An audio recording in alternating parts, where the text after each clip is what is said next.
So I created this slideshow to sort of help put things in a reasonably organized manner. So let's jump into it. Let me get that going here. Okay, so what we're gonna do is I'm kind of gonna break this down, and lots of thanks to Brad Oakdy at OSU Newark, Ohio State University Newark, for like sort of like the outline of these slides. I got them about, I want to say 2 years ago, actually it was. So I'm going to be talking a lot about psychology, and for those of you who are my students, that makes a lot of sense.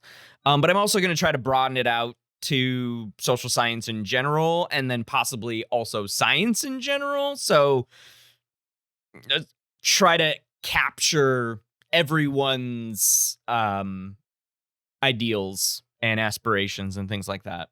We'll talk about application materials. We're a little late for the fall application drive, but if you're planning on doing a master's program, the application stuff is still applicable, because a lot of master's programs have application due dates in the springtime, which is coming up. So I thought, instead of just pushing this off until next fall, I'll get it going, and then I'll help. This will help people. This will help people explore this, because I do have a timeline, as you see. This will help people explore, into the spring, summer, and into the fall, depending on where you want to apply to and what kind of programs you're looking for. And then I'll just end with some tips. And actually, unstated in the outline is just at the end of the slideshow, we will just rap about Q&As. So definitely have those questions. Like I said, I have questions from people who emailed me back, and I will address those. And like I said, keep chat flowing. Keep up the stuff. Excuse you. Did I hit the wrong button? Did. Okay. So what I'm going to start with is my story.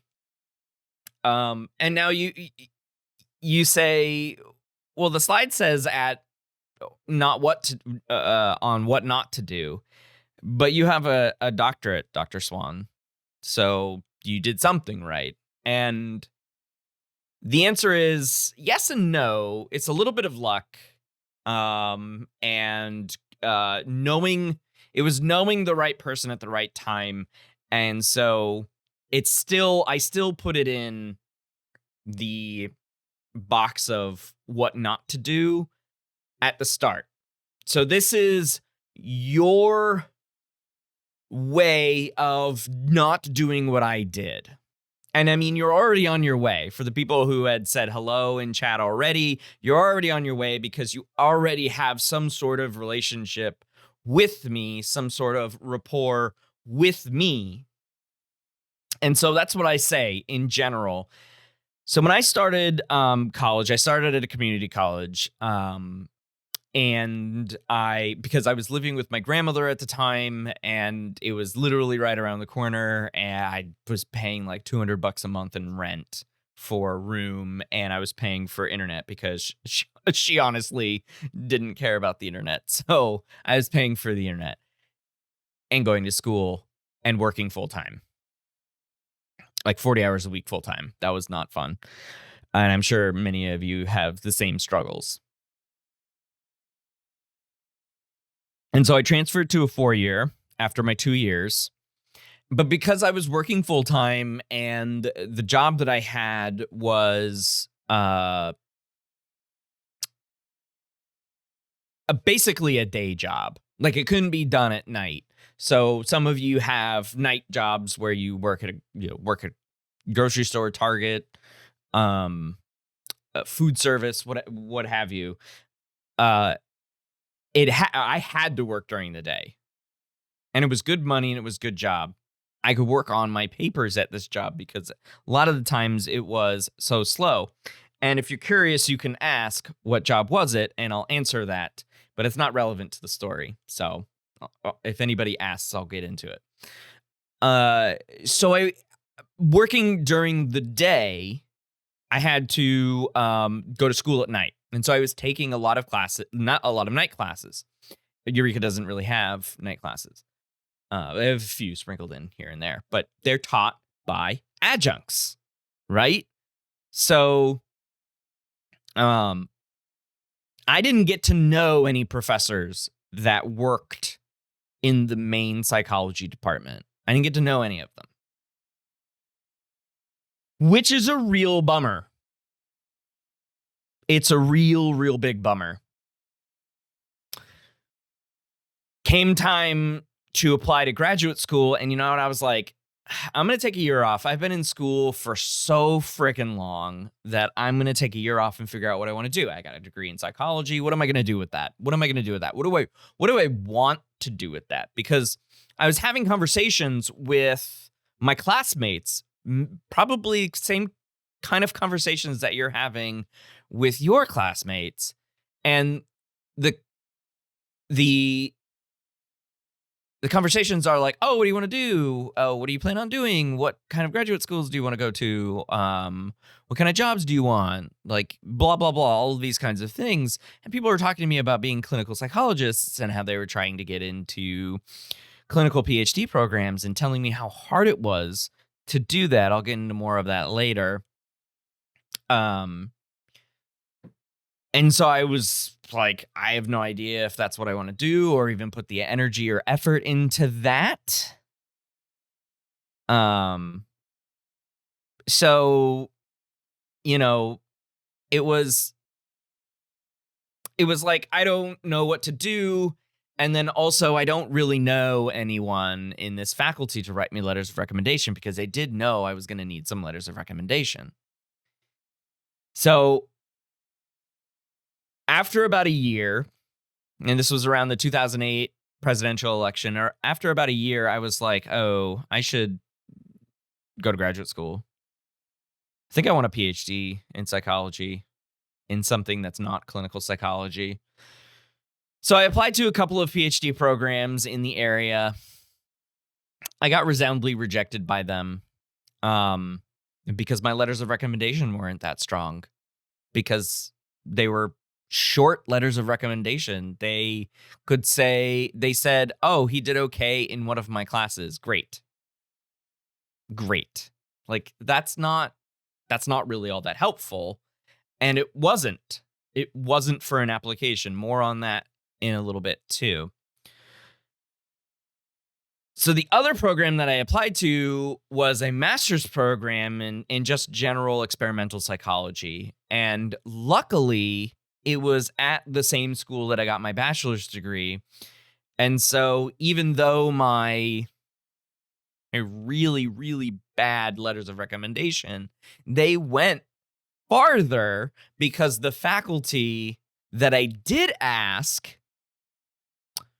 were like, they knew each other and they were like, oh, okay, well, he seems fine. And it was a master's program that I was going to 100% have to pay for.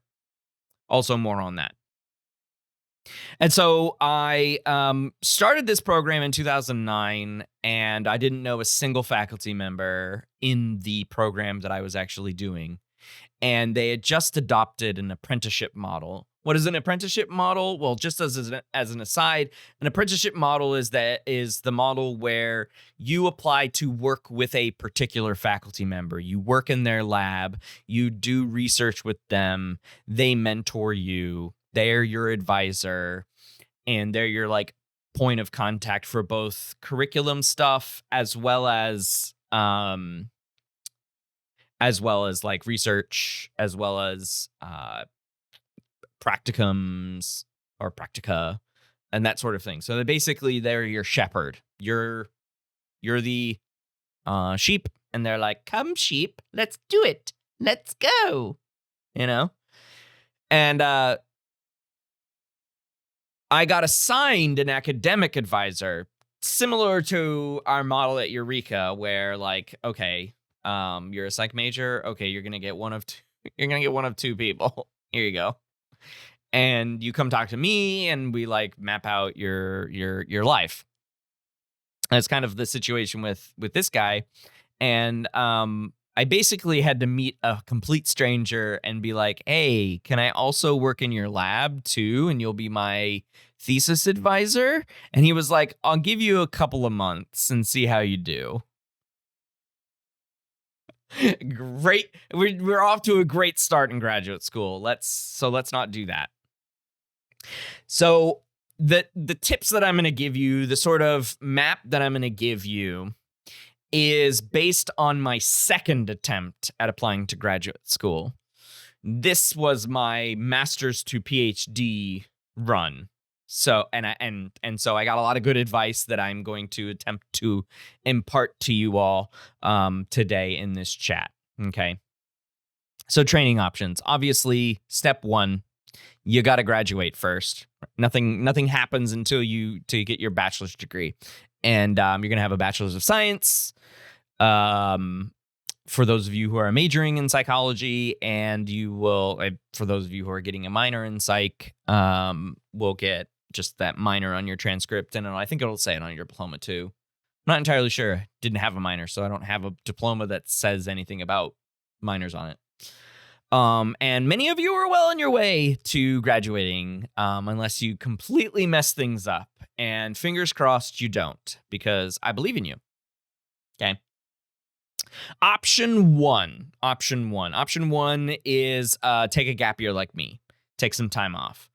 The major caveat with this is that if you're not going to be productive in your future career, then it's going to be harder to get into any kind of program. So if you do want to take some time off, my recommendation is to go get career job experience. So whatever it is you aspire to be, go try to get as much experience in that as possible. You may have to have a regular job and do an internship, which is unpaid, or take an entry-level job in that career field. But if you're going to take a year off from school, from being in school, from being a student, then my major recommendation on that front is to try to get work experience, any experience in your career aspiration field. I don't know if that makes sense. It's not the time to just goof off and take a break. If you want to go to graduate school. If you don't care about going to graduate school or want to make that decision 5+ years later in your life, then yeah, go backpacking. I don't know about backpacking this coming year, but in general, my advice is to not goof around if you're going to take a year off but want to go to graduate school the following year. That's all. Option 2 is the master's route. And here's where I've broadly defined the sorts of degrees that I've talked with students about, both recently and in the last several years of being a full-time faculty member. So we've got Master of Arts degrees. So my master's degree is an MA, and that's just what was settled on at Cal State Northridge. An MS, a Master's of Science. I've come across the vast majority of Illinois master's programs in psychology or related social science fields tend to be MSs. So I don't really know what the difference would be later in life. Honestly, it means very little to doctoral programs if you get one of these on your way. But if you're looking for jobs, and you're like, okay, I want that job, then look at the listing and see what degrees they're requiring. They may only require an MA or an MS. That would be awesome. Okay, if that's what you want to do. I also included Masters of Social Work on there. There are very rarely any sort of knocks against a psychology undergraduate degree leading directly into an MSW degree, because BSWs, or a Bachelor's of Social Work, is a relatively new degree. And new in the sense of it hasn't existed for a long time, but it's and programs have to be accredited for it, which is why we have that 2+2 social work program with Methodist College, where you can you do your first 2 years at Eureka, and then you go and get a BSW, and that's leading somebody down a very narrow path. But if you feel like you want to work in social work, then an MSW is where it is, and the vast majority of vast majority of positions within social work do require an MSW. And MSWs tend to come with practica and field experience training as well. And then I also put in, because we do have a decently active OT program, our 3-2 program with Washington University in St. Louis. And so I threw up MSOT here because not everyone wants to go to Washington University, even though we have the agreement. And so a lot of the times what people will do is they will do a 4-year degree at a college like Eureka, and then they'll just apply directly to an MSOT program. So this is occupational therapy. If you're not familiar with those lingos, MSW, Master of Social Work. So MSOT, and you can do a butt ton of jobs with an MSOT. You don't have to get a DOT, a Doctorate of Occupational Therapy, but you can. There's nobody saying you can't go do that. If you want to teach occupational therapy, then it's probably a good idea to go get a DOT. But if you just want to work in the field and work with people, then I would say do the MSOT. Okay. And there are far more comprehensive universities. That's the Carnegie designation for a university that also offers master's level degrees. Okay. Not research intensive, depending on what kind of program you do. You could get into so Western Illinois University, for example, because I have some working relationships with some of my colleagues over at WIU, and they have a pretty robust experimental master's program over there. And so you'll be doing research for 2 years, like I did in my master's program. So it was just constantly research. You do a thesis project in your second year, and you get her done. That's what it is. Typically 2 years in the United States, and a lot of places, especially in Europe, they're 1-year programs, but they won't be as research intensive in 1-year programs. And the reason why is because research takes a long time, and you can't get coursework and do research in a year. So research intensive tends to be 2, and if you have to do some sort of part-time course taking stuff, then you might have to do 3 years. Some master's programs are literally designed to be 3 years. So, for example, Bradley University's clinical counseling program is online and 3 years. So that's what it is. And if I would do a master's degree if you are deciding that you just want to jump into the job market right away, and you've already done the research on what sort of credentials employers are looking for in that particular field. So you can just stop right there if that's all you're looking for, right? And then maybe you can think about a doctorate some other time, which is totally cool as well. The other option for doing this is to use a master's degree, like for me, as intermediate training for a doctorate. It depends on who you talk to on whether or not this is a good idea, but sometimes it's the only option, even if your end goal is to get a doctorate. Okay. Step 3, obviously, is doctoral programs. So we have PhDs, we have PsyDs, we have EdDs, incoming First Lady Jill Biden has an Ed.D. So if somebody says, "Oh, she has a Ph.D.," well, correct them. She is still Dr. Jill Biden, but she has an Ed.D., an EDD.